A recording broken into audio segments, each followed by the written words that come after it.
دلوقتي بقى انت لو عايز الكيب ده انا هسيبه لك في الوصف تحت مبدئيا كده قبل ما نروح الشرح.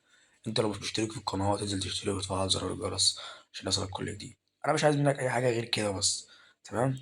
يلا بينا نروح للشرح. اول ما يفتح معاك التطبيق هيفتح معاك بالواجهه اللي انت شايفها الجمدان دي. بص كيبورد فخامه الفخامه. هتقول لي اشغله ازاي يا مودي؟ هقول لك هتشغله ازاي. تروح داخل على هنا اللي هي تاني واحده على الشمال. وبعد كده تخش على مفاتيح المفاتيح الحاليه. لا مش دي. إدارة لوحة المفاتيح هتلاقيه مش بتفعل كده، هتروح دايس ومفعله تاني. في ناس بتعرف تفعله وناس لأ. أنت بقى لو ما تعرفش تفعله فعله. تمام تمام. قبل كده ما نروح للشرح تاني، أنت لو مش مشترك انزل اشترك وخد لنا لايك واعمل لنا كومنت حلو. تمام تمام.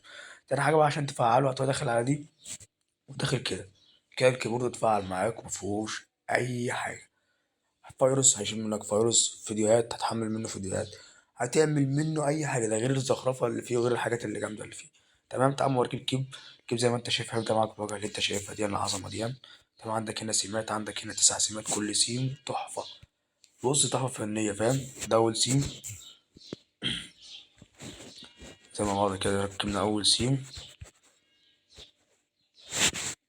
زي ما انت شايف كده السيم الجامد التحفه العظمه اللي انت شايفه دون.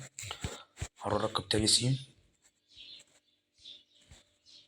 وده تاني سيم. شفت الجمدان؟ شوف شوف بس الجمدان. انت بتكلم واحكم عشان انا تعبت والله من قلة التقدير وقلة الريتش وكل الكلام ده.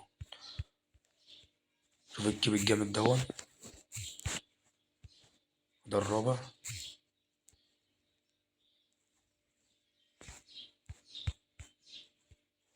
شوف العظمة. ده الخامس.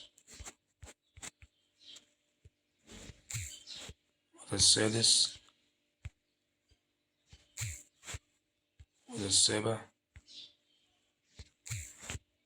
وده الثامن. وده التاسع. زي ما انت شفت كده الكيبورد قسما بعماية الله ما هتشوف زيه.